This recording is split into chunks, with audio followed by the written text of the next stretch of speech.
This is the Reinforce Your Gym podcast with your host, Dustin Vogel.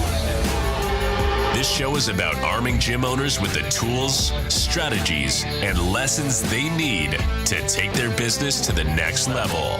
That way, they can make a greater impact in their community. Now, let's get to work and reinforce your gym. Hey, gym owners, welcome to a special edition of the podcast this week because I recently took a trip overseas and one of my stops was in Japan, and I wanted to share some of the takeaways that I got from my time there that you can apply to your gym. And if you've been following the soccer games, as we call it here in the US, the FIFA matches, it went pretty viral, which was how the Japanese fans carried themselves here in Dallas, where I live at the AT&T Stadium. They didn't thrash the place like, unfortunately, a lot of American fans do when they go to a sporting event. They actually brought their own trash bags, and when the match was over, they stayed and cleaned up the entire stadium. And even the Japanese soccer team that left their locker room cleaner than any other team. They folded everything that was in there for them and just left the place spick and span spotless. And that is going to be something that is going to, carry over into my takeaways. But just want to highlight this amazing culture and just things that we can definitely use in our gyms by following their ways. And so again, I know we're Americans, we have our own culture, but that doesn't mean we can't borrow from other people that are doing things better than us and learn from it. And that's what I'm hoping this episode will kind of help you out at your gym. So let's dive into it, all right? And a lot of these, there's going to be a story attached to it, which I use to highlight the takeaway, all right? So the first one is hyper awareness, all right? They are the most aware people I've been around, and I consider myself to be a very aware person. So I felt like I was like, these are my people. I love it. I love how aware they are. And I was aware catching their awareness. And so an example would be, we went out and got sushi. Obviously, we're in Japan. We got to have this amazing sushi. And it was some of the best sushi I ever had because the people there take what they do very seriously. They really spend time on their craft. They don't get squirrely. They don't have all these opportunities being thrown at them. Now, they're less entrepreneurial than we are, but they really want to master their craft. They spend decades getting great at it. And if anything, they spend generations if their family has done it and it's been passed down, knowledge from one generation to the next. So I think that all translates into this hyper awareness. Just everybody's just so hyper aware about the details because they want their craft to really be amazing. So one day when we were out getting sushi, my daughter orders California roll because she just loves that as her favorite sushi. Now they brought her rolls out, but they put a little dollop of mayonnaise on top of each one, and she doesn't love mayo. So she had her chopsticks and she's kind of scrubbing off the mayonnaise, and then she ate the sushi. So she loved it. She wanted another order. So we put in another order. Well, when the guy, the waiter came and picked up her plate, he must have made a note because he came and brought her new plate, and this time there was no mayonnaise on it. We never said anything to him. We never complained. We didn't edit the way that the order went in. He just made note of it, of her preferences, and then relay that to the chef on his own. And that is hyper awareness that I think is very much missing in most people's, kind of life, like not only being aware of themselves, but also being on the receiving end of that awareness from another person serving you. It's just, amazing when you get it, right? And he didn't even point it out. He just put the plate and walked away. And so there's many times that, I just will see this, that their standard is just way higher than ours and how everybody carries out their work and the way that they behave in the workplace. So that was one example. So how can this relate to a gym? Well, I know one thing that I did with my team, because I had it myself when I worked at another job, and it was very eye-opening, is we did awareness training. All right. I was a fitness director at a retirement community, and they knew that the staff there is in their 20s and their 30s, and they're servicing people in their 60s, 70s, and 80s with all these medical conditions and ailments. So they said, you know what? We know there's this big gap. You don't know what they're feeling in their day to day with these conditions. So we're going to do awareness training. And so they had us put on different props to feel what this person with this condition would feel like.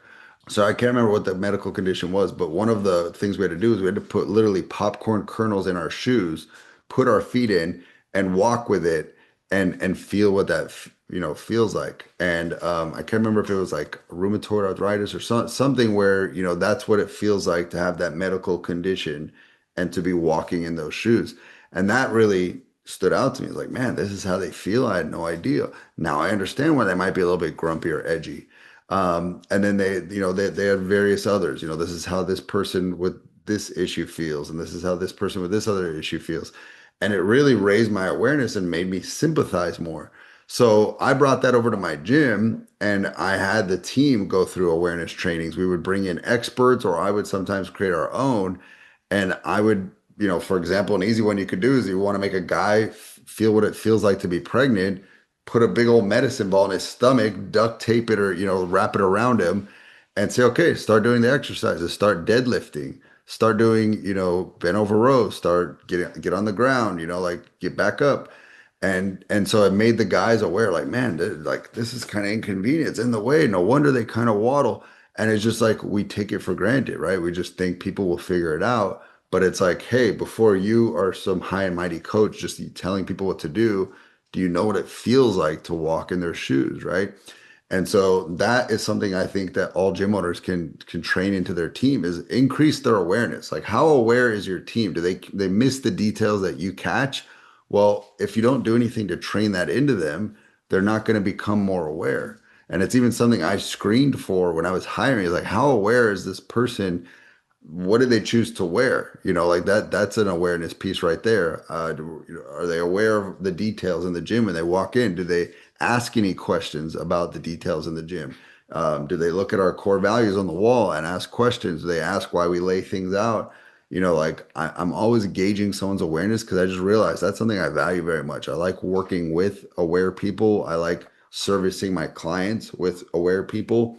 And I just feel like unaware people cause a lot of problems. And sometimes it's just from full ignorance. They just don't know they're doing it. So that is the first takeaway is they're the most aware culture, meaning I didn't just have one person here or there. Everybody seemed to be hyper aware. It's just in their culture.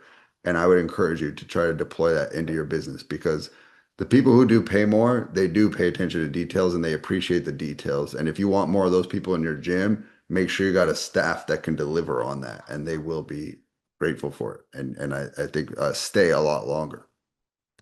All right, second big takeaway. Everywhere I went, the staff was fully engaged in their work. And, there's some places I went to that were a little bit more luxurious. And then there are some people that were, just like street vendors. And everybody was fully engaged. So what do I mean by that? I never saw someone with an ear pod in their ear also working. I don't know about you guys, but that drives me crazy. I want to slap someone upside the head and knock the ear pod out of their ears because I'm thinking, how could you hear my order? How could you hear what's going on at work? How can you be servicing people while also listening to music or a podcast? I think that is terrible customer service. And I never saw one person in Japan with an AirPod in their ear while they're working. Um, I also never saw somebody check their phone once, where I often see, I mean, heck, I'll go to Starbucks and the person will have their phone out right by the register and they're tapping it from time to time, like refreshing it to just see what's, going on.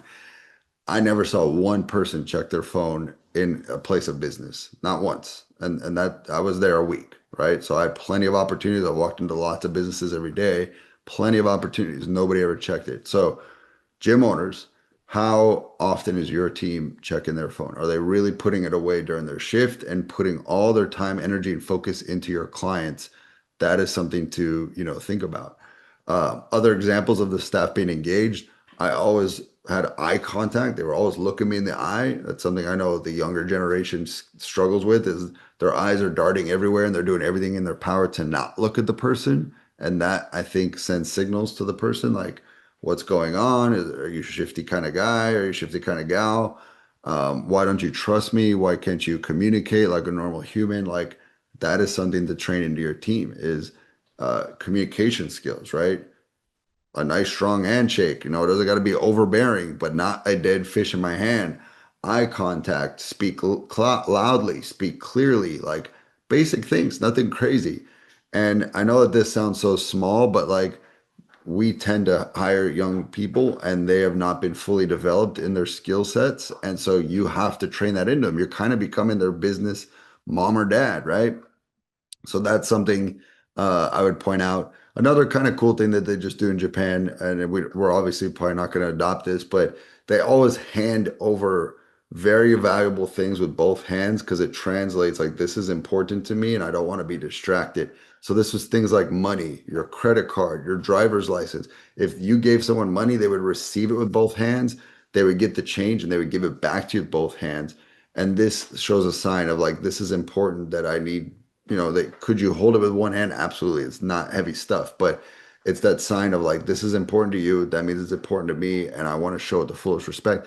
In the US, like we'll hand somebody a $5 bill and we'll be talking to someone, we'll look the other way. Not one person did that, right? They always grab it with both hands. And again, I think that's more of a Japanese culture thing. Are we going to adopt that? No. But I would say if you really want to wow people and give people an amazing experience, train your team to do that. Say, hey, because I see that in the US at more bougie hotels, they'll give you your card for your room or your credit card. They will give it to you in both hands. And so that's just like a hospitality thing that I think is cool that you could implement and it could wow people because it's like, whoa, you guys are, really treating me really nice here. I like it, right? So that is the second takeaway is being fully engaged in work and giving that person your full attention, not multitasking, not looking at your phone. All right. Gym owners, I don't want you to have the reputation in town as the gym that doesn't call people back. All right. We know it's critical when someone's finally made a decision to get healthy and fit that we get to them as quickly as possible. This can be solved by plugging in our remote sales reps, okay? It's not AI, it's not a bot, it's a real human that's working on your leads, the new ones that come in from your ads and the old leads in your database. And they're there to qualify the leads, to ask them discovery questions and to make sure they're a good fit. And then their job is to move them forward in your sales process so that you get more members month over month. All right, if you want to learn about our remote sales reps, go ahead and go to gymreinforcements.com, book a call, and we'll tell you more about it. See you then. Number three, the country, not just gyms, the country was surgically clean. I would literally feel comfortable licking any part of the floor in Japan and not be worried about getting some sort of disease, okay? Cleanest country I've ever been to, all right, by far. They take the cake. And what's crazy, and this is something pretty mind-blowing for us in our way of life, trash cans are not easily found. We have like a trash can here in the US every 10 feet, and people still throw trash on the floor. And I couldn't find one for the life of me. I'd be walking around with trash sometimes for hours, trying to just throw away a little plastic wrapper or a banana peel or something, and just like people there own their trash. They like almost take it home and that's where you dispose of it. Yes, there was some public trash cans, but they were few and far between. And yet the country was still clean. Every business was clean. There was just not trash thrown everywhere. So can we control our clients and how they act? No, but we can lead by having a surgically clean gym. Because when someone walks in and they see that and they see attention to detail, they then tend to follow the crowd, right? But when somebody else makes a mess and throws trash everywhere, they will throw trash. So how does this apply to a gym? I know it's like, okay, cool, Dustin, clean country. How does that apply to my gym? How surgically clean is your gym? Especially a place where people are worried about sweat and germs and bacteria. How clean is it? Not is it clean? Yes, no. More on a 1 to 10 like scale. Like how clean is it? Can it get cleaner? Can you be even more clean than it is now? And so walk through the gym with your team and discuss this, right? How clean is our office space? We got papers all over the place and we got just random things all over the place. How clean is our workout space? That tends to be the easy part for trainers. They tend to love everything organized, but that doesn't sometimes translate to other places, storage rooms, bathrooms. That's huge. Office space, like the whole place should scream, we care about this space and we will keep things surgically clean, right? How often are you getting the place deep cleaned and having an expert come in and do that? So that's something that, again, if you want to be this high-end gym, that is a minor detail that matters tremendously. I mean, it's just par for the course, in my opinion, if you want to be a high-end fitness studio. So that's another takeaway. Again, what I said is just Japanese culture and not us. No, like there's definitely places that are clean in the US, but I feel like most gyms I walk into, they're not clean. And I think that can be a differentiating factor. All right, we're moving on. Fourth and final takeaway. So I shared hyper awareness. I shared staff being fully engaged. I shared being surgically clean. The fourth is just having a high standard of providing mind-blowing service, right? Be honest with yourself. What's the last business you walked into and you felt like your mind was blown by the service? Like you're like, holy cow, I cannot believe the way that they're treating me. I can't believe the service that I'm getting right now in a good way, right? Be honest, like when does that happen? Like the bar is so low in the US, we're so used to getting just subpar service. Like just if they get the order right, we're happy, right? Because we're just so used to things being done wrong or service being wrong. Like that is not their standard. Their standard is not only will I provide great service, I want to provide mind-blowing service, and that is the standard of everybody. Everybody goes above and beyond. It's just normal, like to them. You say, "Wow, this is crazy." They're like, "What? This is just Tuesday, right?" So example is number one, they don't expect tips. You know, a lot of times we say, if you do a good job, if you really blow my mind, I'll leave you some extra money behind. It is frowned upon and considered rude to leave a tip. Like they just want to blow your mind because they're happy that they're getting, compensation and wages to do a good job. So again, I know we have a tipping culture. I don't think it really exists necessarily in fitness, but it just shows you the frame of mind. Like I don't expect a reward to blow your mind, right?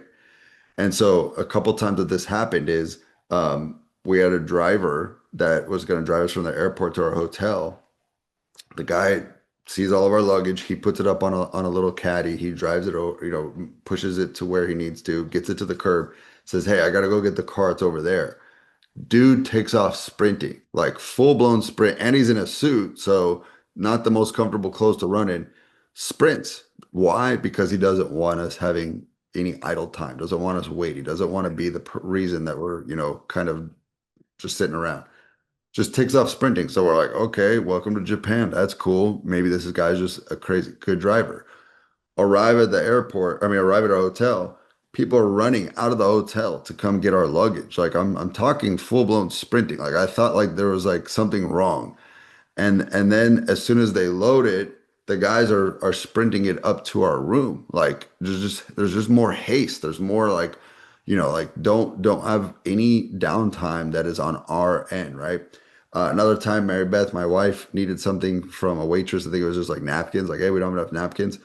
Girl takes off running. Like just holy cow. Like nobody would do this I shouldn't say nobody, but most people wouldn't do this in the US, wouldn't run to get you something. They're like, yeah, I'll go get it for you. And sometimes there's a delay and sometimes there's a really long delay and you get annoyed, but like that's just how it is. Like not there.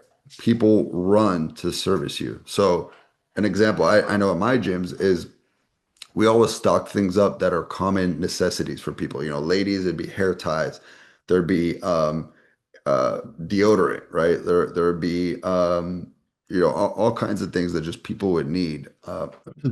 Heck, sometimes oh, I know we even had gum. So if somebody said, "Man, I got like bad breath," like don't worry, we got gum for you. We'd run and get gum. If somebody was diabetic, we'd always have juice in the gym in a little small fridge. We'd have OJs and stuff like that in case someone got low blood sugar. Like we would stock this up. Well, when someone needed it, me and my team, we would run to get it for them. And I just did that because I thought it would be cool to just show them, how quickly we want to solve the problem. I never been in a country where everyone does this. And so that was mind-blowing service, right? And then, for your gym, like talk with your team and just like, hey guys, I want to really blow our clients' mind. So I'm doing a mind blower competition or an exceeding expectations competition. Whoever blows the client's minds the most this next month, we're going to give some sort of bonus, right? Or an award. That's something you could do so that you can start to train this into your team. Like, hey guys, we want to push ourselves here. Like, We don't need to change the workouts. We can't move. We're not going to move the gym. Let's just make people remark on things that we do here and blow their minds, because those stories will carry over into the community, right? Another thing we did, when it was raining, we would have umbrellas for the team to walk the clients to their cars. That one got a lot of attention. People were like, "What? Like, this is crazy." I'm friends with an owner who owns a F-45, and they're in an area where it snows. They know people stress about, like driving in the snow. So when the session is coming down to the last 10 minutes, they'll actually take a couple coaches off the floor and have them go out and start shoveling behind the cars so that they can back out easier, because it comes down so hard it can pile up while they're doing a 1 hour workout. So they will start shoveling. That's mind-blowing service, right? That's the stuff that where we get out of like just delivering a great workout. Think about service. Just how do I serve this person and the problems they have that could be workout related or non-workout related. But when you're here, we are going to take care of you like family, right? That's something that I experienced many times in Japan in just a week, guys. Like wasn't there long. And these are the things that I experienced, right? So hopefully this podcast kind of like inspires you to take a look at some things you're doing and challenge your team to just take things to the next level, right? Again, how can we get more awareness training, full engagement, right? Like being very mindful to not have phones out, be multitasking, not having an earbud in our ear, those types of things, getting psycho clean, surgically clean, where someone feels safe licking the floor, not contracting something, and then blowing people's minds, right? Like these are the things outside of, the standards of like knowing how to deliver a great workout. These are the things that make you great. These are the things that make you stand out. These are the things that create positive word of mouth and get people talking about your gym. So hopefully these were some takeaways that you found valuable, and you talk with your team and deploy them. Let me know which one stood out the most. All right, if you guys can screenshot this podcast and tag me and say, "Hey, I really like this one, Dustin. Thanks for the episode. I'm going to deploy this idea in my gym." I'd appreciate it. And I'll see you guys next week. All right, see ya. Hey, gym owners, let's face it, you probably don't love digital marketing. You probably don't want to go into Facebook and load the ad up and think of ad copy and creatives and optimize it daily. Well, hand that over to me and my team, because we're geeks about marketing and we want to flood your gym with new members so you can change their life. Let us do what we do best. All right, go to gymreinforcements.com, book a call. Don't bring the credit card. It's not a hard pitch. It's just a conversation to see if we're a good fit. Talk soon.